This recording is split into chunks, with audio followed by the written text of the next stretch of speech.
L'Opco Atlas et Sinovaction vous présente le point de vue d'experts sur l'évolutivité et l'adaptabilité du logement, enjeux des transitions de l'habitat.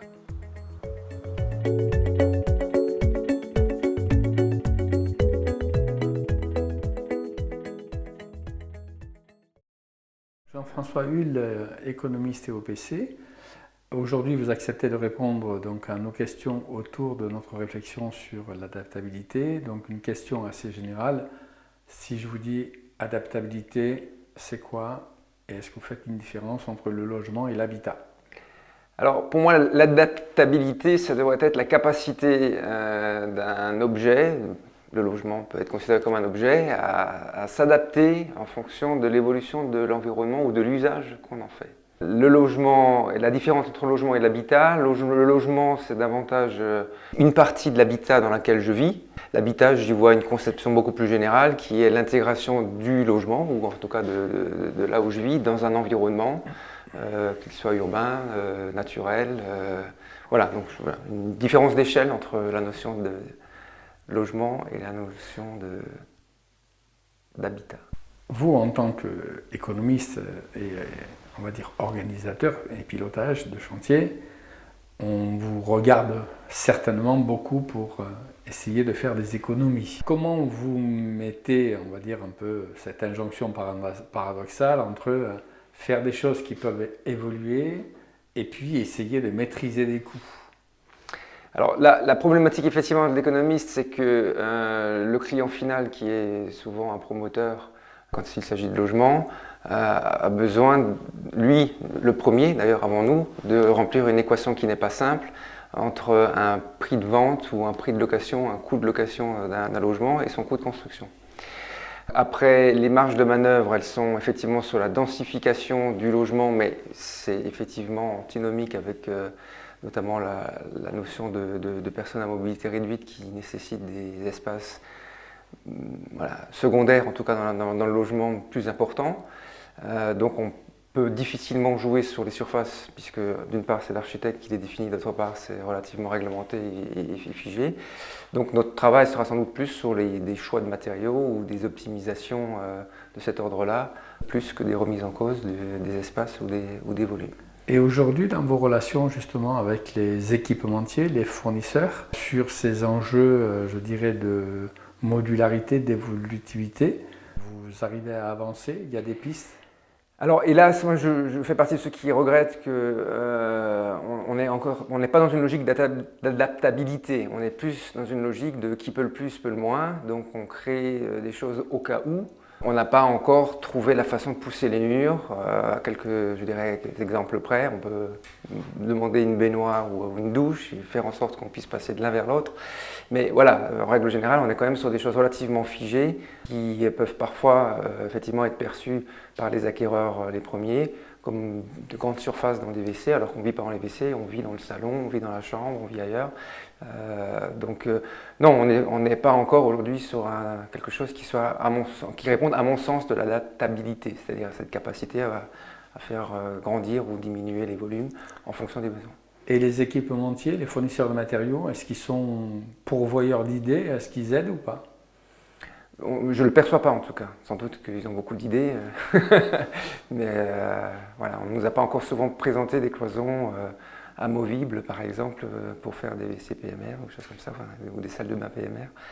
Voilà, ça reste encore toujours très figé, donc de l'espace qui, une fois qu'il est dédié à sa fonction, le restera longuement. Cette inaction, c'est lié à des enjeux financiers, à des incompréhensions culturelles, à des peurs d'innovation? Je pense tout ceci à la fois. Effectivement, on est dans une culture du bâtiment, donc on a l'habitude de construire avec du béton, des agglos, des plaques de plâtre, donc rien de très souple. Il faut qu'il y ait un marché aussi, parce que développer des produits, c'est bien, encore faut-il après pouvoir les vendre. Voilà, comme bien souvent quand on parle d'innovation, s'il n'y a pas quelque chose qui le supporte financièrement et qui l'encourage au niveau de l'évolution culturelle, c'est assez compliqué de l'obtenir. On continuera à faire ce qu'on connaît et ce qu'on maîtrise en termes de coûts.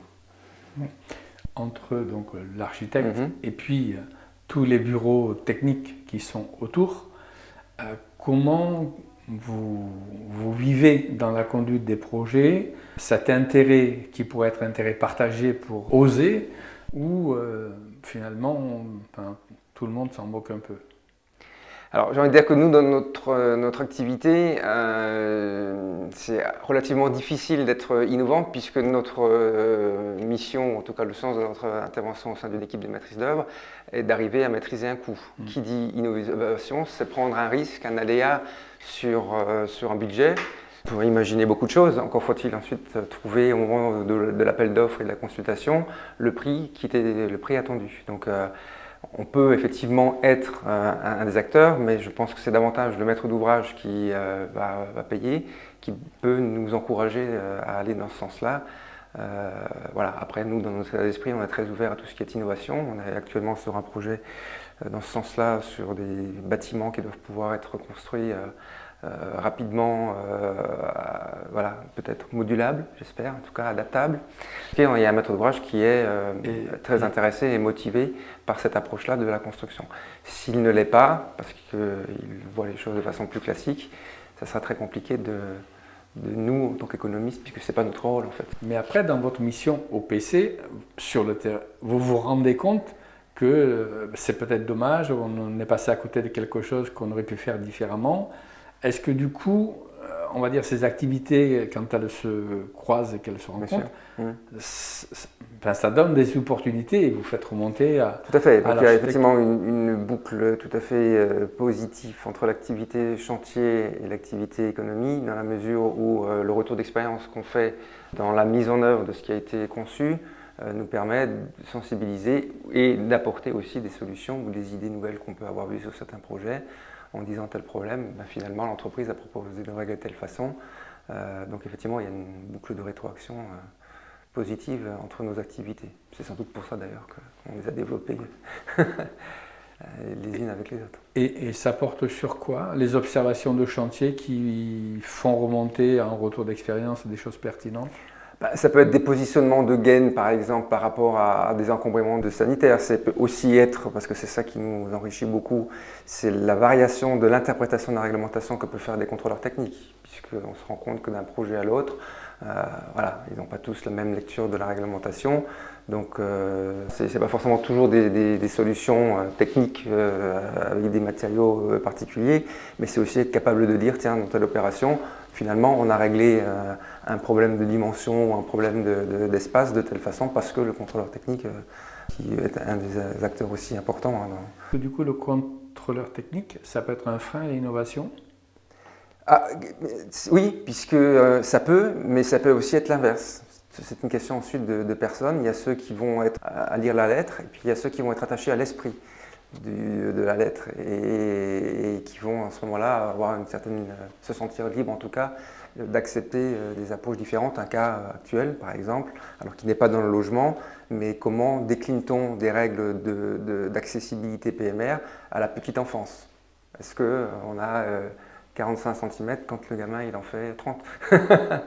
Voilà, donc ça fait partie des sujets où on s'enrichit effectivement des échanges qu'on trouve ensuite sur le chantier et où le contrôleur technique peut être un acteur précieux quand il a effectivement une disposition d'esprit qui l'encourage à l'innovation de son côté, ou en tout cas à l'interprétation de la réglementation plus souple que la lecture stricte d'un texte. Est-ce que vous avez vu d'autres cas liés à l'adaptabilité qui parlerait d'autre chose que du handicap ou du vieillissement? Oui, qui sont, quand vous mentionnez ça, il me vient à l'esprit une opération où un investisseur, ou en tout cas un futur propriétaire, demandait un équipement sanitaire qui était, je dirais, dans notre culture française désuète aujourd'hui, qui était un bidet. Voilà, donc ça a été par exemple, et on a eu du mal à lui répondre favorablement, alors que, je sais pas, qu'il était italien ou en tout cas venait d'un autre pays, c'était des pratiques qui étaient plus régulières. Toujours pour des histoires de faire rentrer dans une salle de bain avec des dimensions données, voilà. Donc, on n'est pas encore précisément dans cette logique d'adaptabilité. Dans les partenariats au quotidien, aujourd'hui, avec donc l'ensemble des bureaux techniques et des architectes et des maîtres d'ouvrage, comment cette question de l'adaptabilité, elle est mise en débat pour vous? Je ne sais pas si elle est réellement mise en débat. C'est plus souvent perçu comme une contrainte aujourd'hui que comme une opportunité de faire des choses différentes. Une fois de plus, on est quand même à construire des produits qui doivent répondre à des critères de rentabilité et d'efficacité économique, voilà, qui restent quand même la dominante dans le projet. Mais sur les évolutions des usages avec la période de pandémie qu'on a vécue et qu'on risque de continuer à vivre, on s'aperçoit que l'habitat doit être composé de manière différente. Est-ce que dans les projets que vous avez eu à travailler ces derniers temps, cette question de réinterroger l'espace est arrivée sur la table? Je ne l'ai pas perçu en tout cas. On continue à construire du logement et pas forcément un logement dans un environnement. On continue à avoir quand même cette juxtaposition, même s'il y a des efforts qui sont faits par des réflexions plus globales sur des ZAC ou des transports urbains, etc. par rapport au logement. On est encore toujours dans une logique plus... chacun gère son... Donc est-ce qu'on construit toujours en pensant à la proximité des commerces, au transport en commun, puisque bon, on parle de Covid, mais on peut aussi parler d'environnement et l'objectif de diminution des émissions de carbone. Ça passe également par sans doute une réflexion en tout cas sur nos modes de transport ou leur suppression, et puis à ce moment-là, il va falloir recréer de la proximité du commerce et autres par rapport au logement. On ne perçoit pas, on continue à construire parce qu'il y a un terrain disponible, puis après on essaye de voir comment on apporte les services à proximité un jour. Mais ce n'est pas encore le raisonnement global qu'on pourrait espérer. Une des pistes, ça pourrait être effectivement d'arrêter de réfléchir logement, mais réfléchir à espace de vie. C'est ça. Et les points importants? Je pense que les besoins de l'habitat ne sont pas les mêmes en fonction des tranches d'âge. Parce qu'on a des petits-enfants, on a peut-être besoin d'écoles maternelles, donc on cherche davantage des logements où on a dans notre environnement ces services-là. La personne âgée, elle va peut-être chercher d'autres services. On parle d'adaptabilité du logement, il faudrait aussi avoir cette logique d'adaptabilité de l'habitat lui-même, donc peut-être la capacité de changer de logement plus facilement en fonction de nos besoins d'habitat. Ce qui est compliqué pour le logement social parce que voilà, quand on l'a, on le garde. Exactement. Et même, je dirais, au-delà du logement social, la logique patrimoniale reste encore très forte. Rares sont les gens qui changent facilement, en tout cas, de logement parce que leur besoin en termes d'habitat a évolué. Et si on vous donnait l'opportunité de faire des propositions pour modifier des aspects réglementaires, financiers, ça pourrait porter sur quoi au regard de votre expérience? Sur la souplesse, le pragmatisme. Voilà, ça je pense que c'est quelque chose qu'on a, même si c'est apparu dans les textes, hein, quand même, il y a eu des évolutions réglementaires où on a essayé de laisser, c'est pas dans la culture. C'est-à-dire je pense qu'il faudrait laisser beaucoup plus de latitude, fixer un objectif, voilà, mais pas dire comment on l'atteint. Laisser les équipes de maîtrise d'œuvre, les entreprises aussi, parce que je pense qu'elles sont aussi source de propositions, avoir beaucoup plus de possibilités d'innovation, voilà, par rapport à un objectif qu'on cherche à atteindre. Aujourd'hui, on reste encore toujours dans un truc qui sont très normalisés et on fait parce que c'est le texte sans même comprendre pourquoi le texte dit quelque chose. Sur un plan financier ou législatif, gestion du foncier? Après, est-ce que, oui, peut-être de l'ingénierie financière qui permettrait de dire que ce n'est pas forcément l'investisseur ou l'acquéreur qui porterait la totalité du coût de l'investissement innovatif. Voilà, en France, on a beaucoup ce réflexe-là de dire c'est l'État qui doit à un moment donné financer. C'est pas trop ma tasse de thé, mais en tout cas, voilà, il y a peut-être aussi une réflexion à faire effectivement sur l'accompagnement en termes d'ingénierie financière, de l'innovation. Ce qui encouragerait, parce qu'à la fin, on est tous liés à notre bourse, et c'est bien elle qui est le nerf de la guerre. Ça restera de toute façon quelque chose. Donc trouver des solutions ou des modes de financement de l'innovation dans le logement permettrait peut-être effectivement une prise de risque plus importante qu'on ne le fait aujourd'hui collectivement. Et dans votre expérience, quelles sont, on va dire, les corporations, typologies maîtres d'ouvrage qui, pour vous, ont été dans cette recherche la plus innovante et sur quoi ça a appuyé? Je pense que les bailleurs sociaux sont sans doute ceux qui sont les plus intéressés en tout cas par la question, sans doute aussi parce que leur mode de financement le permet, alors que ce soit du logement neuf d'ailleurs ou de la réhabilitation. Il ne faut pas non plus sous-estimer ce vecteur-là d'innovation que peut apporter un projet de réhabilitation de logement existant. Donc un maître d'ouvrage qui a des modes de financement qui lui permettent quelques facéties va être plus enclin à le faire. Donc c'est pour ça que spontanément comme ça, je pense davantage aux bailleurs sociaux comme étant ceux qu'on voit le plus tenter l'innovation. Et j'étais en train de dire, y compris dans les opérations de réhabilitation, puisque là aussi on voit des fois des projets intéressants sur ce plan-là. Il y a d'autres partenariats qui seraient sans doute très intéressants pour travailler beaucoup avec les hôteliers. Je trouve que de leur côté, ils cherchent, alors toujours la même chose dans le but de rendre leurs produits plus attractifs, mais ils ont aussi des règles d'accessibilité PMR qui s'imposent à eux. Et je pense que les deux pourraient dialoguer pour pouvoir également s'enrichir de leur expérience mutuelle dans l'innovation. Parce que je pense que les hôteliers sont des acteurs qui réfléchissent beaucoup à comment optimiser finalement un volume, le rendre peut-être plus dans une logique d'ailleurs d'adaptabilité puisque le client change, une même chambre est occupée par différentes populations ou différents clients qui ont différents goûts. Et donc dans un même produit, un même hôtel, on trouve des typologies de chambres différentes qui illustrent un petit peu cette recherche de l'adaptabilité pour avoir un même produit. Donc, et dans une situation de crise telle qu'on a vécue, où on a eu de la coactivité, on a eu des présences très importantes, importantes à la maison, le télétravail, etc. De l'horaire décalé. Est-ce que, soit au sein de votre société, soit au sein de l'Untech, parce que je pense que vous êtes avec à l'Untech, il y a des réflexions qui se sont construites sur cette notion de confort?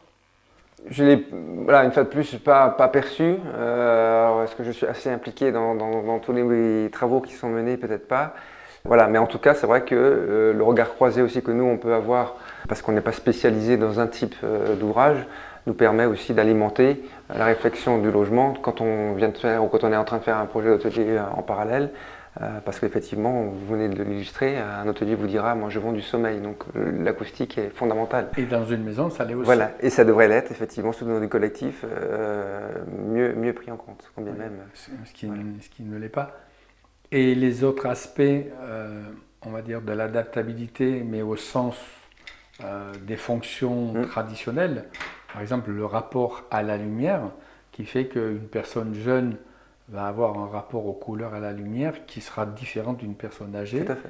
Voilà. Est-ce que c'est des choses qui sont étudiées, demandées en évolutivité ou pas du tout? On a rarement eu des projets, par exemple, on me dit dans du logement social, je suis en train de faire une opération actuellement pour un bailleur, tous les logements sont peints de la même couleur, tout sera de la même couleur. On ne me dit pas, tiens, il y a peut-être une partie des logements qui pourrait être d'une couleur différente, vous évoquez les couleurs, c'est un des aspects. D'autres partenariats aussi, les EHPAD, on travaille pour des EHPAD qui ont les mêmes problématiques mais avec une autre tranche d'âge. Cette logique qu'on évoquait tout à l'heure, à savoir qu'on devrait pouvoir faire évoluer notre habitat, donc notre logement, en tout cas géographiquement, par rapport à l'évolution de nos besoins dans la vie. Il y a un partenariat aussi possible entre des EHPAD et ceux qui sont des locataires sociaux. Et sur l'enjeu thermique, c'est pareil en termes d'évolutivité. Donc, la personne qui était avant vous disait effectivement les gens regardent l'indice de consommation par rapport à ça. Oui. Mais le rapport, je dirais, à la chaleur, si on parle, ou au frais, selon qui je suis, c'est pas du tout le même. Bien sûr. Ou selon ce que je fais dans la maison. Et là, on retombe dans notre approche très normalisée pour avoir construit des bureaux aussi avec des objectifs environnementaux très précis. Ben, c'était nos propres bureaux, quand on s'y installait dedans, on s'est vite rendu compte que 19 degrés, c'est un peu spartiate. Alors c'est bien pour les gens qui bougent, ceux qui font que aller et venir et qui restent une demi-heure au bureau, ça va. C'est plutôt venteux. Voilà, pour les personnes sédentaires dans leur activité, voilà, on est vite revenu à d'autres objectifs de température. Et dans une maison, comment on peut envisager cette variabilité au confort thermique? On peut avoir des fenêtres qui s'ouvrent, au lieu de vouloir dire on fait des bâtiments avec que de la technique et de l'électronique qui vont tout gérer. Voilà, donc, néanmoins, j'ai envie de dire que sur ce plan-là, la réglementation il y a quand même un travail intéressant qui a été fait pour précisément ne pas vouloir donner trop de poids à une seule approche, hein, puisque dans l'approche, même si ce n'est pas mon domaine de spécialité, en tout cas, on a compris qu'on peut jouer sur différents paramètres et différentes variables pour obtenir un même résultat de performance énergétique. Donc cette logique de pragmatisme a quand même été très fortement appuyée. Et on voit aujourd'hui des projets où on passe même dans le choix des matériaux aujourd'hui, hein, avec la dernière version de la réglementation qui deviendrait non seulement plus thermique mais environnementale, où on rajoute également les caractéristiques d'énergie grise dans les produits de construction, montre bien qu'on a pu, alors ça a pris du temps, hein, mais on a pu progressivement aller dans une logique beaucoup plus globale de l'approche du sujet. Donc voilà, c'est un exemple, cette gestion-là, de l'amélioration qui pourrait ensuite être déclinée à d'autres aspects, plutôt que de toujours vouloir avoir des normes avec des chiffres précis, des règles précises. Pour vous, le pragmatisme dans ce regard sur l'évolutivité et l'adaptabilité, ça serait quoi? On fixe un objectif qu'une douche, par exemple, doit être accessible pour un fauteuil roulant. Bon, aujourd'hui, ça se traduit souvent par une hauteur de ressaut de 2 cm. Si on est à 2,5 cm, c'est la fin du monde. Donc on va passer des heures et des heures, des fois pour des problèmes de hauteur de chape ou de hauteur de réservation qui n'ont pas été prises en compte correctement, à se disputer est-ce que ce demi-centimètre en plus remet réellement en cause l'accessibilité, l'adaptabilité du logement. Des fois j'en doute. À un moment donné, on prend un fauteuil roulant puis on regarde si ça passe. La même chose avec le fameux 1,30 m qu'il faut avoir envers et contre tout. Bon, parfois on a envie de dire, mais voilà, faisons juste venir une personne mobilité réduite et puis regardons si elle sait s'en accommoder. On voit bien que dans les autres espaces de vie, que sont la rue, les gens trouvent des solutions et arrivent à s'adapter eux aussi, alors que trop souvent on est arrêté à une cote, à une dimension qui paraît intangible. Et le pragmatisme dans la réponse aux autres évolutions des modes de vie, donc le fait que dans une maison on travaille à un horaire décalé, qu'il y a des enfants qui vont partir à l'école à une certaine heure, que quelqu'un peut rester travailler à la maison ou tout le monde, le pragmatisme là-dedans c'est quoi? Peut-être pouvoir s'échanger le logement, arrêter d'avoir cette logique propriétaire pour être peut-être dans une démarche plus collective en disant que on met les enfants ensemble dans un logement parce que leurs besoins sont communs et puis les plus anciens vont ensemble dans un logement parce que leurs besoins sont communs, mais tout en étant dans le même collectif.